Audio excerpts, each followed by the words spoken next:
ऐरानी मोटिवेशनमा काही सुखी रावाना उपाय आपण ऐकूत. कायम थोडंसं शांत राहा. कायम मनली ट्रेस ताण देऊ नका आणि प्रत्येक ठिकाणी प्रत्येक कामा मनन करा. स्वतः बी हसत राहा आणि कुटुंबांना अन्य लोकेसबी हसाडत राहा. कम खावा आणि जो दुःख आहे गम खावा. लक्षात ठेवा, चिंता नाही, चिंतन करा. एक व्यक्तीने सांगितलं होतं की चिंताले काहीच औषध नाही आहे, त्यामुळे चिंताना मागे पडू नका. चिंतन करा आणि कधीच आयुष्यमा कोणाविषयी चुकीना विचार करू नका. आणि रोज सकाळी 1 तास उठानंतर मौन राहा, शांत राहा, कोणाशी काहीच बोलू नका. लोके तुमले खूप त्रास देतील, असा लोकेले क्षमा करी द्या. आणि तुम्हाला जर कुठे चुकास होईना नातामा मित्रपरिवारमा क्षमा मागिल्या, माफी मागिल्या आणि दुसऱ्याला माफ करी द्या. आणि ज्या आपल्या गरजा आहेत ना त्या गरजा एकदम कमी ठेवा, लिमिटेड गरजा ठेवा, जास्त गरजा ठेवू नका. जे काम नाही आहे तेवढंच इस्तेमाल करा, वापरा. जास्त हाय हाय फाय हाय करू नका. आणि सगळ्यातले मदत करत राहा. कोणते गरजवान होईल त्याला मदत करत राहा. पहिला लोक काबं खुश आहेत त्या दुसऱ्याला मदत करेत. आणि कायम सकारात्मक सोच, कायम चांगला विचार ठेवा. निगेटिव्ह विचार मनमा येऊ देऊ नका. तुम्ही जसा विचार करतस ना तुम्ही तसा बनतस. तर कायम सकारात्मक विचार करा.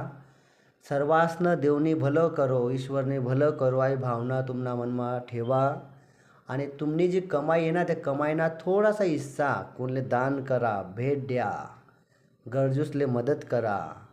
आणि परिस्थितीना सामना करा आणि क्षमता ठेवा. जगा कदमताल म्हणतो ना आपण, कधी सुखी कधी दुखी दोन्हीले संगे ठेवा. दोन्हीमा तुमनं मन शांत ठेवा.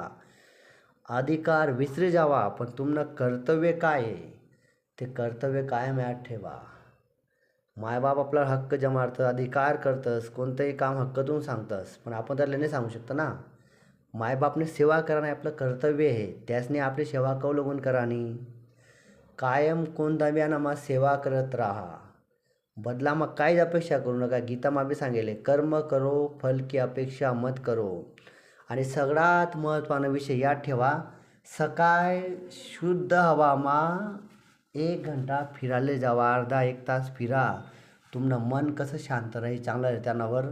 आणि कसं बी संकटेवर धैर्य संयम सहनशीलताना मार्ग तुम्ही अनुसरा, त्या मार्गावर चाला. आणि कधी बी कम आणि एकदम कमी आणि प्रेमथून बोला, पण जास्त ऐका. आजच्या पिढीला प्रॉब्लेम काय आहे, आजची पिढी कोणच ऐकस नाही. आणि रोज 10-15 मिनटं अर्धा तास चांगलं साहित्य वाचा, ते ऐका. सकाळी एकदम लवकर उठा आणि रात्री लवकर झोपी जावा, याद ठेवा. आणि मनमा कोणाविषयी ईर्ष्या द्वेषनी भावना ठेवू नका. आणि कधीच कोणावर राग करू नका, स्वतःवर पण राग करू नका. आणि कोणले दुःख देऊ नका आणि कोणा अपमान पण करू नका.